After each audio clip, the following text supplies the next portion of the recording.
নাওবৈচা শিক্ষাখণ্ডৰ পোটাবিল মধ্য ইংৰাজী বিদ্যালয়ৰ সপ্তম মানৰ মৰমৰ ছাত্ৰ ছাত্ৰীসকল, ইতিমধ্যেই তোমালোকৰ ইংৰাজী বিষয়ৰ প্ৰথম পাঠটোৰ অসমীয়া ভাৱাৰ্থ আমি আলোচনা কৰিলোঁ। আজি আমি এই পাঠটোৰ প্ৰশ্নোত্তৰসমূহ আলোচনা কৰিম। প্ৰথমেই তোমালোকক জনাই থওঁ যে আমাৰ ইংৰাজী ব্যাকৰণ যিহেতু বিদ্যালয়ত পৃথক বিষয় হিচাপে পঢ়ুওৱা হয়, তথাপিতো এই প্ৰশ্নোত্তৰ কালত যিসমূহ প্ৰাথমিক জ্ঞান ব্যাকৰণৰ তাৰ লগত জড়িত হৈ আছে, সেইসমূহ আমি প্ৰশ্নোত্তৰৰ লগতে আলোচনা আগবঢ়াবলৈ চেষ্টা কৰিম। এতিয়া তোমালোকে প্ৰথম প্ৰশ্নটো চোৱা। ইয়াত কোৱা হৈছে, what is a hobby? Hobby কি? অৰ্থাৎ ইয়াত আমি উত্তৰটোত আমি পাইছোঁ, a hobby is an activity which gives us fun and জয়। মৰমৰ ছাত্ৰ ছাত্ৰীসকল, তোমালোকে উত্তৰটোৰ তলত দেখিছা, ইয়াত এন এক্টিভিটি, আমি জানো যে আৰ্টিকল এ এন আৰু ডি, তাৰে এটা আৰ্টিকল হৈছে এন। যদি আমি আৰ্টিকলটোৰ পাছৰ শব্দটোৰ প্ৰথম আখৰটোৰ উচ্চাৰণ ভাৱেল উচ্চাৰণ হয়, তেতিয়াহ'লে আমি এন ব্যৱহাৰ কৰিম। ঠিক সেইদৰে ইয়াত এক্টিভিটি বুলি কওঁতে ইয়াত তোমালোকে এৰ উচ্চাৰণ ভাৱেলৰ দৰে হৈছে, সেয়েহে আমি ইয়াত এন ব্যৱহাৰ কৰিছোঁ। ঠিক সেইদৰে তোমালোকে চোৱা, হবিজ। হবিজটো এটা বহুবচন, অৰ্থাৎ প্লুৰেল ফৰ্ম, আৰু তাৰ একবচন অৰ্থাৎ ছিংগুলাৰ ফৰ্মটো হৈছে হবি। যিবিলাক শব্দৰ একেবাৰে শেষত ৱাই থাকে, তাক আমি IES কৰি বহুবচন কৰোঁ। যেনেকৈ তোমালোকে ইয়াত দেখিছা, এক্টিভিটিজ আৰু এক্টিভিটি। গতিকে এইসমূহ তোমালোকে মনত ৰাখিবলৈ চেষ্টা কৰিবা। ইয়াৰ লগতে উত্তৰটো কেনেকৈ কৰা হৈছে তাক জানিবৰ কাৰণে যত্ন কৰিবা। ঠিক সেইদৰে আমি ইয়াৰ লগত জড়িত গ্ৰামাৰৰ কিছুমান আৰু কেইটামান প্ৰাথমিক জ্ঞান হৈছে হবিজ। হবিজ বুলি কওঁতে যিহেতু বহুবচন, তাৰ লগত আমি আৰ ব্যৱহাৰ কৰিম, আৰু আৰ ব্যৱহাৰ কৰাৰ পাছত তোমালোকে ব্ৰেকেটত দেখিছা নট এ, অৰ্থাৎ আমি এ ব্যৱহাৰ কৰিব নোৱাৰোঁ। এ মানে তোমালোকে এটা বা এজন বা এখন বুজায়। যিহেতু আৰটো বহুবচনত ব্যৱহাৰ কৰা হয়, সেয়েহে আমি তাৰ লগত এ ব্যৱহাৰ নকৰিম। ঠিক সেইদৰে তোমালোকে চোৱা, হবি। হবি বুলি কওঁতে যিহেতু একবচন, তাৰ লগত আমাৰ যিটো বি ভাৰ্ব আছে, সেইটো আমি ইজ আহিছে, আৰু ইজ অহাৰ লগে লগে আমি তাৰ লগত এ ব্যৱহাৰ কৰিব পাৰিছোঁ। কিন্তু তাত আমি ইজৰ ঠাইত আৰ ব্যৱহাৰ কৰিব নোৱাৰোঁ। ঠিক সেইদৰে ইয়াত গ্ৰামাৰৰ লগত জড়িত আৰু এটা গুৰুত্বপূৰ্ণ কথা মনত ৰাখিবা, যিহেতু এক্টিভিটি এইটো এটা থাৰ্ড পাৰ্চন ছিংগুলাৰ, অৰ্থাৎ তৃতীয় পুৰুষ একবচন। অৰ্থাৎ মই তোমালোকৰ আগত কৈ আছোঁ যে এক্টিভিটিৰ ওপৰত কৈ আছোঁ। গতিকে মই প্ৰথম পুৰুষ, যিটো আই আৰু উই, আৰু তোমালোক ইউ দ্বিতীয় পুৰুষ, আৰু এক্টিভিটি হৈছে তৃতীয় পুৰুষ।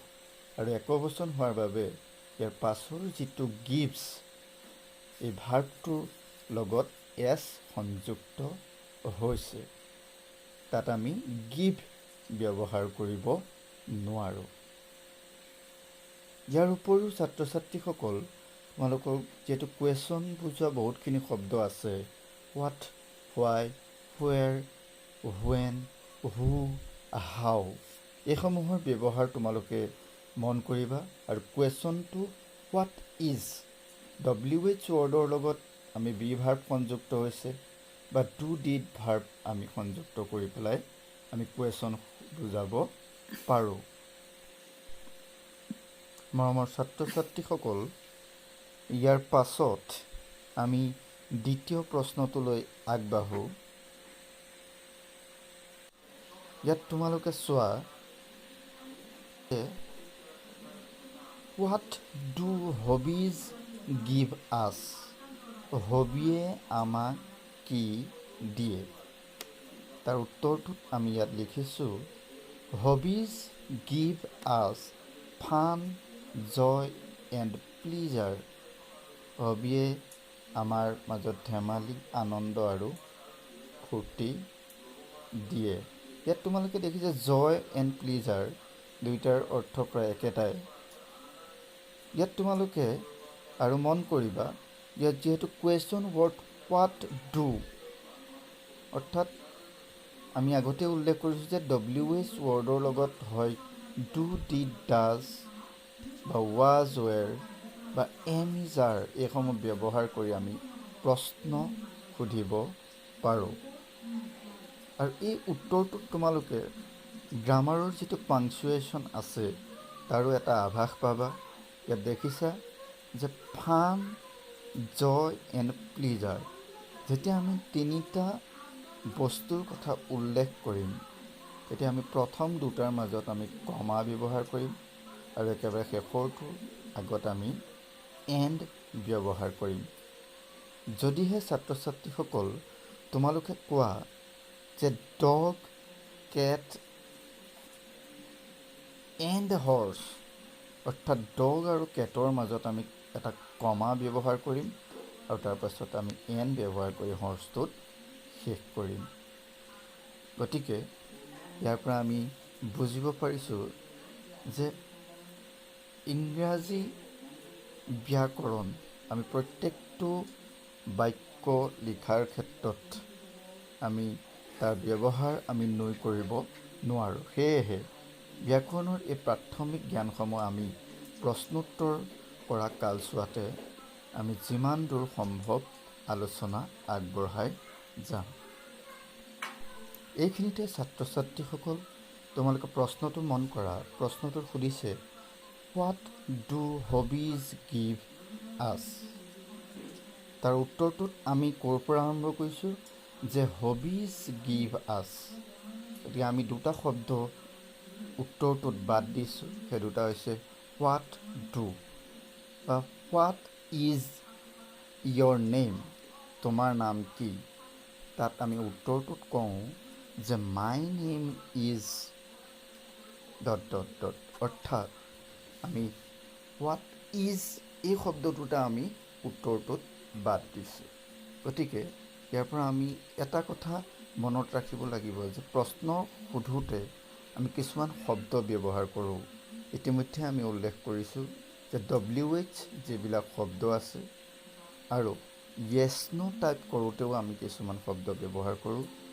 গতিকে ডু, ডিড, ডাজেৰে আৰম্ভ হোৱা যিবিলাক প্ৰশ্ন সেইবিলাক আমি য়েছ নো টাইপ প্ৰশ্ন বুলি কওঁ আৰু WH শব্দৰে আৰম্ভ হোৱা প্ৰশ্নবিলাকক আমি WH টাইপ প্ৰশ্ন বুলি কওঁ। ইয়াৰ উপৰিও তোমালোকে প্ৰশ্ন সোধাৰ ক্ষেত্ৰত অন্য টেগ কুৱেশ্যন তেনেকুৱা বহুত ধৰণৰ প্ৰশ্ন সোধা আৰু কিছুমান নীতি নিয়ম গ্ৰামাৰত পাবা। সেইসমূহ আমি পৰৱৰ্তী ক্লাছত আমি আলোচনা আগবঢ়াম। এইখিনিলৈকে তোমালোকে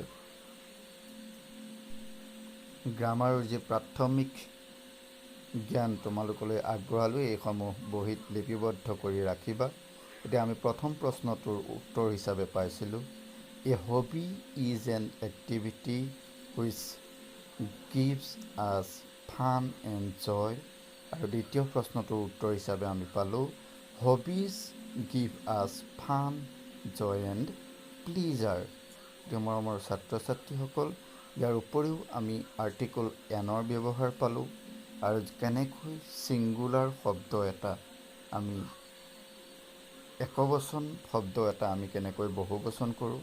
যদি ৱাই থাকে তাৰ ক্ষেত্ৰত আমি IES ব্যৱহাৰ কৰি বহুবচন কৰিম। যেনেকৈ তোমালোকৰ পাঠৰ নামটোৱে চোৱা, তাত উল্লেখ আছে হবিজ। হবিৰ পৰা হবিজ হৈছে।